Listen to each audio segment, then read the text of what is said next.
and welcome back to my channel.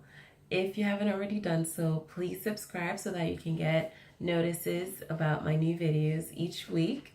This week I would like to talk about some things that I did in Copenhagen. I was there for a couple of days and I did do a video on Copenhagen, but I wasn't really able to capture really everything that I was able to do while being there. So this video is going to go through the things that I did, the things that I wish I could have done, and also go through some logistics of what I actually did. Once we got out of the airport and we got to the area where we were going to be staying, which was really downtown Copenhagen, we noticed that there just are a lot of bicycles there. Literally up the steps from the metro station, it was a parking lot of bicycles. So that was really interesting to see. I mean, we do have bicycles in DC and in the DC area, but it's not as much as the bicycles in Copenhagen. So that was one big shock. I mean, it was a little shock, but it was still kind of different. And then something else that they have a lot of in downtown Copenhagen is cobblestones. Literally everywhere there's cobblestones. On the street, on the sidewalk, in the alleys, everywhere. It's just cobblestoned, just everywhere. So I would suggest to bring some very comfortable walking shoes, because I don't think I saw anyone in heels. I don't think I saw anyone in wedges or anything platform-like because of all the cobblestones. I would say definitely bring some comfortable shoes. Something that was a little weird and different, I would say different, not so much weird because it was expected, but something that was different was smoking.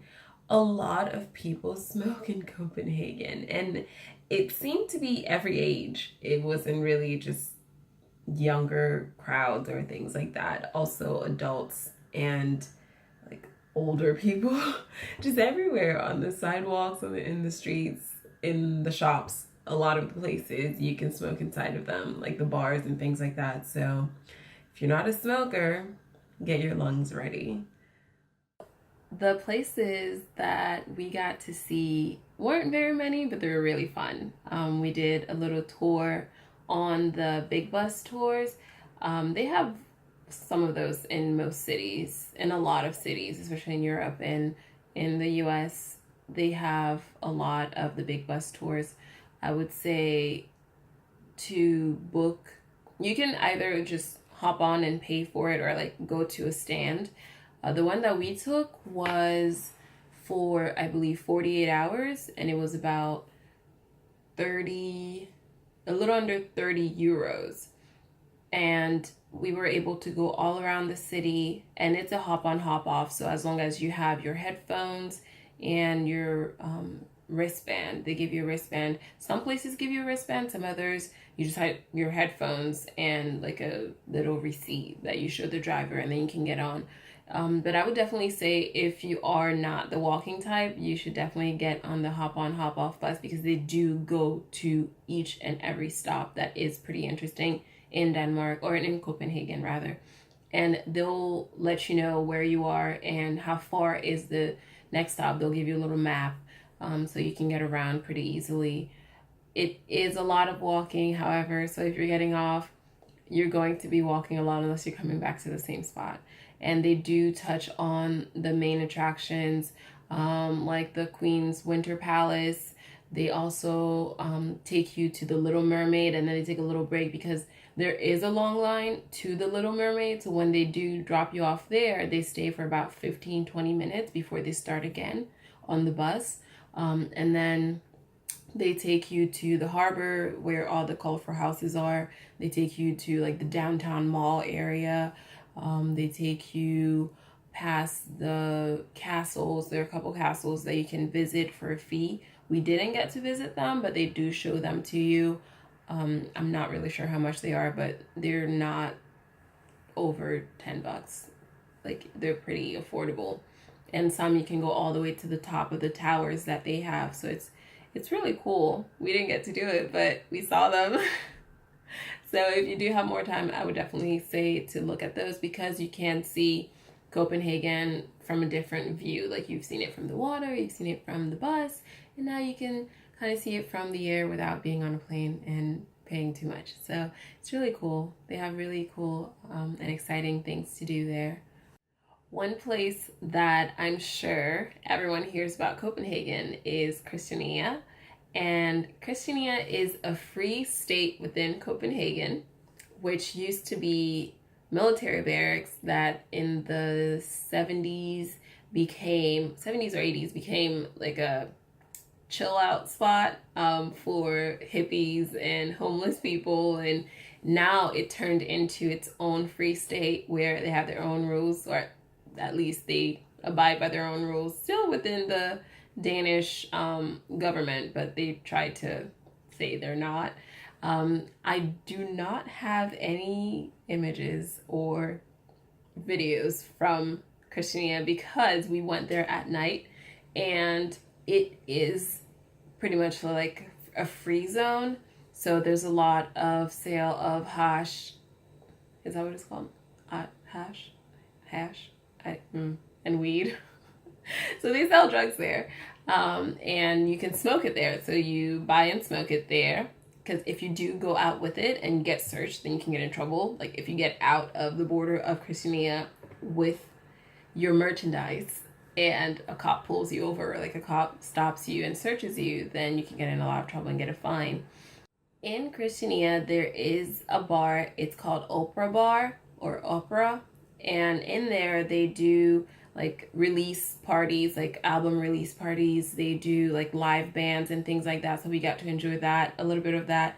But do beware that there is smoking everywhere in Christiania. So you want to make sure that you are with someone, I would say, because it's safe. It's just not as safe as everywhere else in Copenhagen. So I would say definitely don't just go by yourself if you don't know where you are. Definitely don't take any pictures, don't take any videos, because they take that as you being, they don't necessarily know who you are. So they might not see a tourist, they might see an undercover cop trying to bag them. So definitely be careful, because that won't turn out very nicely for you. But do enjoy, definitely go and stop by. You don't have to do anything. I didn't do anything. I was just there.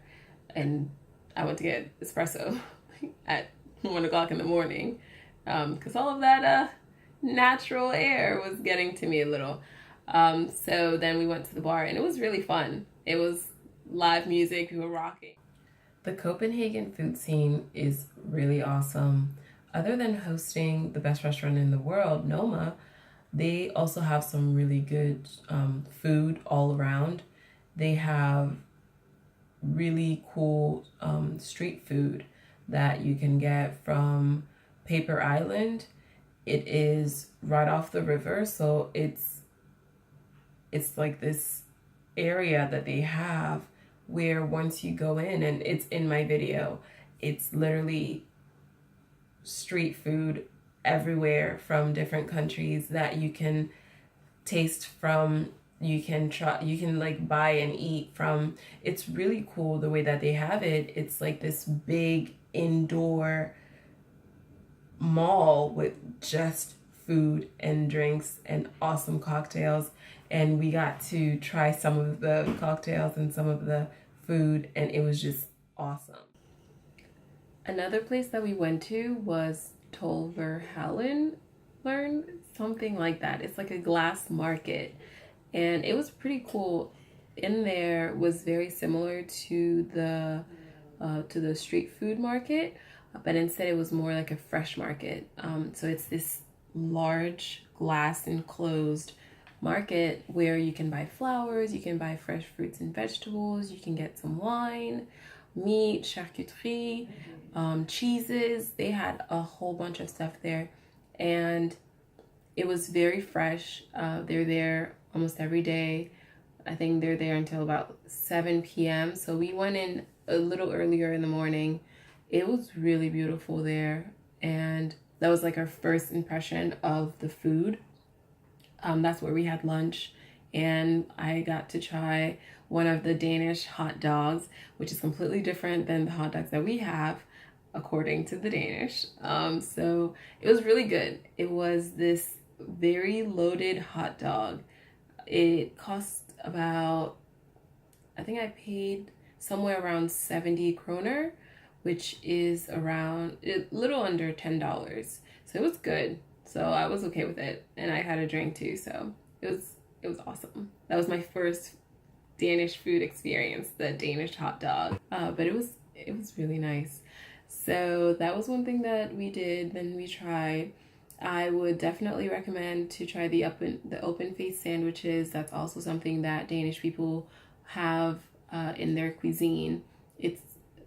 It's literally, imagine, it's not, but imagine like a Reuben without that top layer. It's just pile of meat and toppings and things like that. It's really good. Also, when you go do like a boat tour, they have these restaurants by the water where all the little colorful houses are. Like if you Google Denmark, or if you Google Copenhagen, rather, you'll see it'll have pictures of these colorful houses, and pretty much on the other side of those are restaurants, and they have restaurants all along the water where you can try different Danish foods. We tried to go to one of them, but we were sitting inside when everybody else was sitting outside, and I think they kind of forgot about us, so we ended up just leaving. So definitely you have to go when you have time, because they're very busy, but they do have really good food. We tried to see the menus, and we looked on people's plates as we walked by. So yes, definitely great for food, affordable food, fresh and local. So it's a really nice town, or it's a really nice city for the food scene, and you can get a lot of anything. If you like Mexican, if you like American, if you like Italian. So you have all these different choices from just being in downtown Denmark, either from Paper Island or from the river restaurants, or even from the market. So everywhere is just great. And they drink a lot of coffee there. I guess like in the morning, that's their thing. So they have a lot of cafes. They have a lot of espresso bars. Those were the best. I think that I've had some of the best coffees and even tea that, so far I've had. So they definitely got me hooked on espresso. I've been drinking espresso now. Even here in France, I've been drinking it almost every day. So it's really good. It's really delicious. So I would definitely say to try at least one espresso, one hot dog, one open face sandwich, and of course one Danish, because they have those also in all of those places. So Copenhagen with the food, definitely nailed it. But all in all, Copenhagen was pretty chill. It was pretty laid back. We didn't really have any issues. We weren't there for that long, but still, everything that we experienced was very chill. Everyone was very nice. Everyone was very helpful, other than at the airport. But everyone inside the city was very helpful. And I think that was because they have this rule of in Copenhagen that they grew up with, that no one is better than the other. And it's just such a warm thing to know and do, to like raise your children like that and raise your population like that, because there is almost to absolutely no crime in Copenhagen. Like, we walked around at 2-3 in the morning and we didn't fear anything, because everyone is just chilling out, partying, having a great time. So altogether, it's a very chill city. It's a very laid back place. I definitely encourage everyone, if they can, to visit Copenhagen, because it is very beautiful. It has a lot of history to it as well. So I would say yes to Copenhagen. Try it, live it. It's really beautiful.